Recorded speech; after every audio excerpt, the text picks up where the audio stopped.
This is Bond, James Bond, but you probably don't recognize him. That's because you think that James Bond is this guy, or this guy, or this guy, or this guy, or this guy, or this guy. But he's not. He's this guy.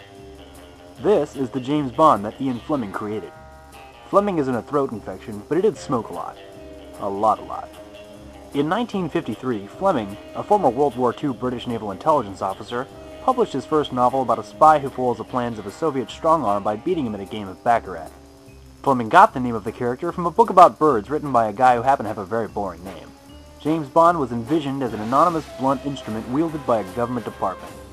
Fleming's roughly 14 novels were an introspective, dark, and historically accurate portrayal of a jaded government agent's battle against his own ambiguous morals and the evils of the Soviet threat.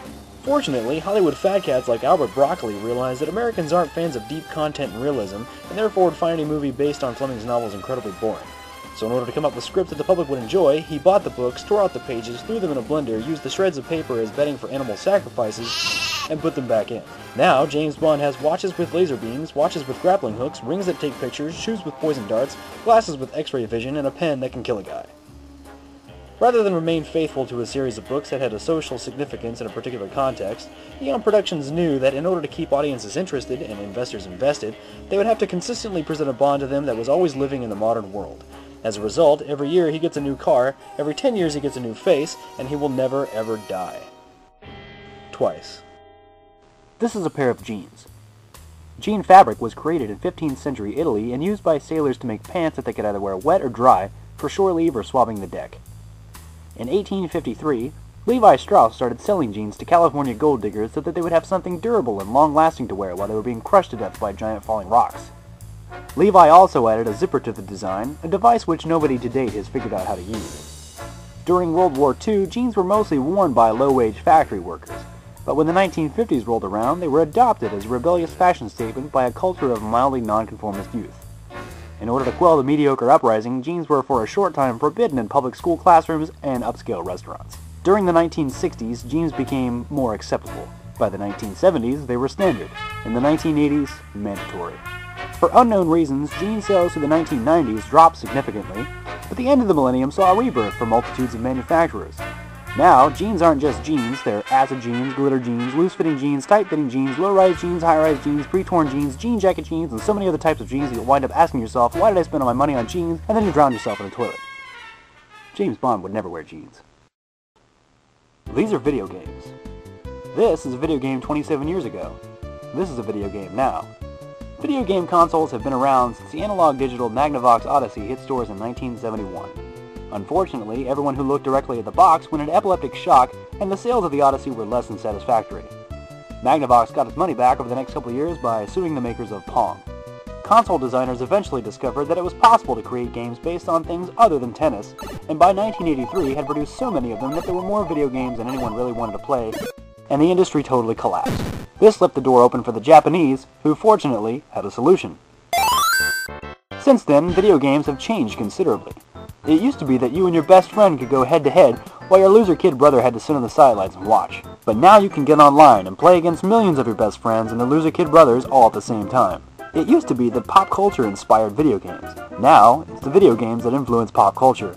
There are TV shows about games, movies based on games. You can eat video games, think video games, drink video games, have sex with video games, make money with video games, and one day, when quantum physicists have proven that the universe is fundamentally made of pure digital thought data, you'll realize that all of existence is actually one giant video game. James Bond doesn't play video games. He's much too busy being in them. This is a thrift store. A thrift store is a place where you can buy clothing, furniture, and apparently bric-a-brac. Thrift stores or charity shops are often operated by churches and have been around since the early middle of the 20th century. The idea is to sell donated secondhand items, marketing them to lower-income individuals, and similarly, donating the proceeds to charity. If you can't afford brand new $100 pre-torn jeans, the CHKD should be a place for you to find some authentically torn $10 ones. Some thrift stores, however, are not quite so affordable. Somewhere along the line, kids who wished that they had been old enough to drink during the 80s realized that they could relive that long-last lifestyle by making a trip to the nearest DAV. Thrift store shopping, or thrifting as it's called in concentric circles that actually don't exist, has become a subculture fad, The unspoken rule of which is if you buy your clothes in a charity shop, you shouldn't wear them all at once. Unfortunately, rich people are just as prone, if not more so, to the fads of the poor, and it won't be long before the Olsen twins are walking out of the Goodwill with truckloads of pants that they could have just as easily embezzled from their own company. Sure, heavy spenders are good for charity proceeds, if that's really where the money's going, but if they're the reason poor Jasper Milquetoast can't find a pair of trousers that don't cut off his circulation or fall off his ass, then that's really not such a good thing for the community. Eventually, people could start enjoying thrift store products so much that they decide it's quicker and easier just to hang on to their old clothes until they're back in style, and the shops won't be able to sell anything but disused golf clubs, and we all know that poor people don't play golf. James Bond would never shop at a thrift store. James Bond wears neckties while overthrowing dictatorships. When you do crazy stuff like this in a tuxedo, you go through a lot of tuxedos. You can't get a tuxedo from a thrift store. Trust me. It took me 4 long years to piece this thing together, and the pants still don't fit. The only reason James Bond would ever get near a thrift store is if it were housing the underground lair of a terrorist military organization and he were blowing it up with an exploding ballpoint pen.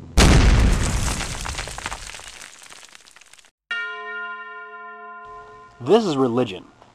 Religion was invented by this guy, or this guy, or this guy, or this guy, this guy, this guy, this guy, this guy, this guy, or perhaps even this guy.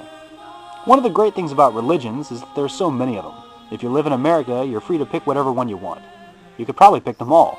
And hey, if none of them work out for you, you're free to start your own. You could even rise to power in a pre-existing religion and modify it to suit your political or financial needs. The best part about religion is that no matter which one you pick, it's the right one. Religion is supposed to be for good, but it can also be used for other, more effective things, like cheating on your wife, or punishing yourself, or just controlling lots and lots and lots of people. James Bond would never follow a religion. He'd shoot religion in the face. James Bond answers to just one man, himself. This is marriage. Marriage was started long before recorded history, probably by people who wanted to find a way to stop other people from having so much sex. Although marriage in the West has always been a legal practice and an officially recognized union, there's a basic idea that spirituality plays an even larger role in the bond between lovers. There was apparently a time, most likely in the 1950s, when marriage was widely regarded as a sacred lifelong contract of devotion and trust. But that's all different now. Marriage has already had to endure rising divorce rates for decades. Exploitation by reality/game shows certainly does nothing to restore the dignified sexlessness that was once associated with the institution. Celebrity marriages, which sometimes last as long as an entire financial quarter, are either helping betrothment into its casket, or they're somehow managing to make the whole thing look much more appealing, aka trendy, and therefore more expensive. That's good news for the marriage industry. Why charge small fortunes for an artificial commodity to solidify a single marriage that will endure a lifetime when you can charge large fortunes to commemorate several marriages that won't last more than a decade? James Bond would never get married. Actually, he would, because he did, but the one time he did, the bride wasn't his wife for more than 15 minutes before his arch-enemy went gangsta on him, did a drive-by, and shot her. In the face. James Bond will never get married again. Maybe.